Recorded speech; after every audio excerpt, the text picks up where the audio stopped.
Olá, este é o Tenístico Podcast. Hoje, o episódio número 12, então. Eu sou Diógenes Savimondo de Porto Alegre.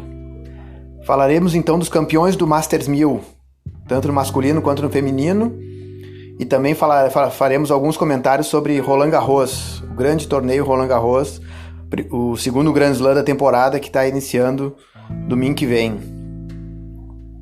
Então, de Roma, encerrado então o torneio Masters 1000 de Roma, os campeões no masculino então foi o Medvedev, no Helena Rybakina. As minhas apostas eram a Bia no feminino, a brasileira, né, e Sinner no masculino. Então ambos caíram nas oitavas de final. Então a Bia, infelizmente, caiu nas oitavas, né, no jogo duríssimo com a Kalinina, que é uma jogadora top 30. Um jogo duríssimo de mais de 3 horas de duração, que olha, as duas saíram machucadas do jogo, tanto que a Kalinina chegou até a final, né, e acabou desistindo no segundo set da final por lesão. Então fez jogos duríssimos ao longo do torneio, foi uma surpresa no torneio ela chegar até a final, né. A brasileira, então, ela tinha um chaveamento mais acessível, digamos assim, mas não conseguiu passar das quartas de final, né, para onde foi derrotada, saiu inclusive machucada, né. Vamos ver como ela se recupera aí para estar em Roland Garros bem.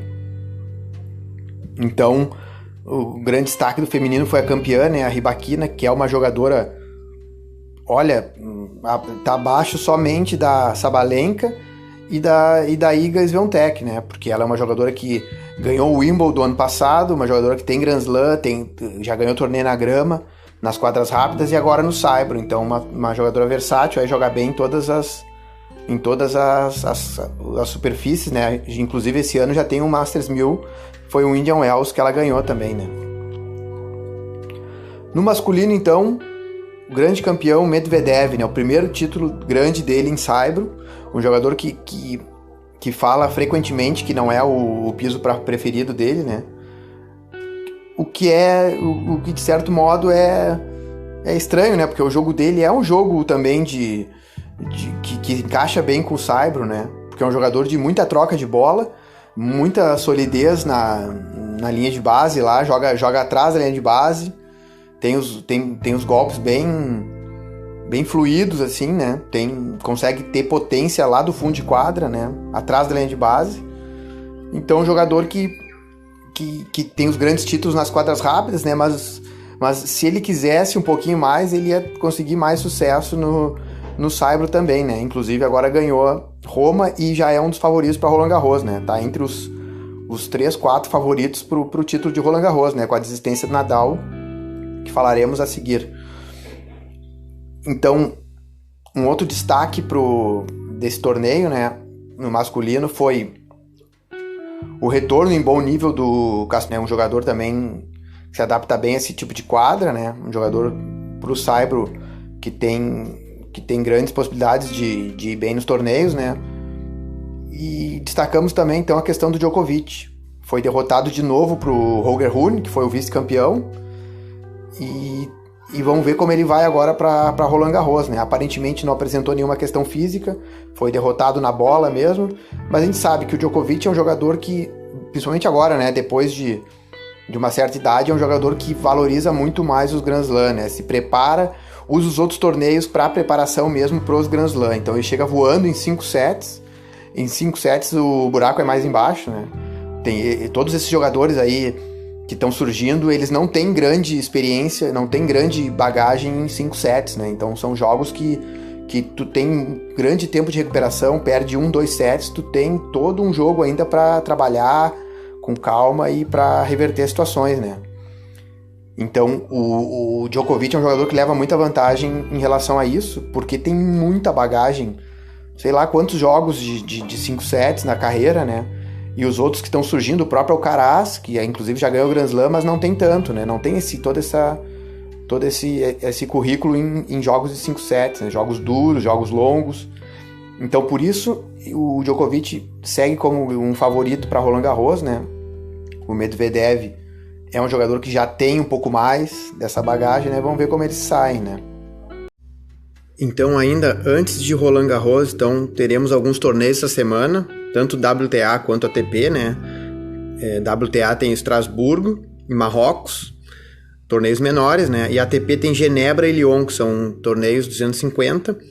Destaque, então, para a participação do Thiago Monteiro em Genebra, Casper Ruud, Zverev, Fritz. E em Lyon tem jogadores também bem ranqueados, top 10, top 20, o Auger-Aliassime, Tommy Paul, Cameron Norrie, entre outros. Tá, agora vamos falar um pouquinho de Roland Garros, então. Então a grande notícia da semana foi a desistência de Nadal, né? Que segue lesionado, e além disso ele anunciou também que esse ano não pretende mais jogar nenhum torneio e provavelmente vai encerrar a carreira ano que vem jogando alguns torneios, né? Ele vai escolher os torneios para jogar. Então, é uma grande perda para Roland Garros, né? Um jogador que ia defender o título, né? Nadal e Roland Garros a campanha do Nadal em Roland Garros é absurda, né?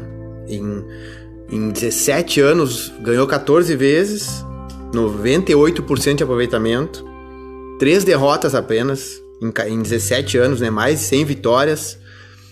Além disso, esse é o primeiro Roland Garros que não vai ter, desde 2005, né? Que não vai ter nem Nadal e nem Federer. O Federer já se aposentou, então, ano passado, e o Nadal também está seguindo o mesmo caminho, né? Para se aposentar no que vem. Então, ambos jogadores absurdos, né? É o fim da era Fedal, né? O grande clássico, né? Jogos intermináveis de 5 horas e meia, jogos inesquecíveis, né? Entre os dois. Uma rivalidade absurda. Então, tá chegando ao fim, né? Com a desistência do Nadal, então esse ano já não joga mais torneios, né? Além disso, então, também tem o Djokovic, que também tá vindo de uma sequência de lesão, né? Voltou agora em Roma, não passou das quartas. E vamos ver como ele vai chegar. É um dos grandes favoritos para Roland Garros, né? Junto com o Alcaraz, que também teve a semaninha para descansar. E o Sinner também teve uma semana para descansar, né? Então já começa no domingo que vem, então, o Roland Garros, o grande Roland Garros, né? Nosso saudoso Guga, né? Que jogava muito nesse torneio, tricampeão. Inesquecível o surgimento do Guga em 97, né? Com o cabelo dele, a roupa tradicional lá de Roland Garros 97. Ganhando, se eu não me engano, do Corretja na final, né? Além disso, ganhou também do Magnus Norman em outra final. Acho que 2000, 2001, né? Então foi tricampeão. Inesquecível falar de Roland Garros e não lembrar do Guga e do Nadal também, né? Então, desde que o Nadal ganhou em 2005 a primeira, de lá pra cá ele deu chance só para um título do Federer, só pro Federer dizer que ganhou esse torneio, né? Porque o Federer ganhava tudo em quadra rápida, mas no saibro não tinha muito torneio. Então, Nadal deu uma colher de chá para ele ganhar esse torneio aí em 2009. E o Wawrinka também ganhou, surpreendentemente, né? Um jogador que joga muito bem em qualquer piso, né? Conseguiu 3 Grand Slam na carreira. E 2 vezes o Djokovic. Inclusive o Djokovic conseguiu ganhar do Nadal uma das vezes, né? Então, fora Nadal, somente esses 3 jogadores aí ganharam Roland Garros. Então, infelizmente, né, o Nadal fora. E no feminino, então, a grande favorita é a Swiatek, né? E seguido pela Sabalenka, né, a top 1, top 2, né, e vamos torcer para que a Bia tenha se recuperado bem da lesão, né, que ela abandonou, infelizmente ela abandonou não, mas ela perdeu em Roma, lesionada, né, um jogo duríssimo de 3 horas e meia, que nem a gente já falou, né, mas tomara que ela venha bem para Roland Garros e consiga fazer uma grande campanha aí, quem sabe chegar numas quartas, semifinal aí, que seria fenomenal. Então tá, pessoal, ficamos por aqui, então, semana que vem, então, vamos falar do primeiro Grand Slam do Tenístico Podcast, então, o primeiro Grand Slam que a gente vai cobrir, vamos falar sobre, né, que é nada mais, nada menos que Roland Garros, sem Nadal, mas com Alcaraz, com Djokovic, e só, né, não, tem mais gente, sim, mas esses aí são os grandes destaques. Então tá, este é o Tenístico Podcast, um grande abraço, até a próxima.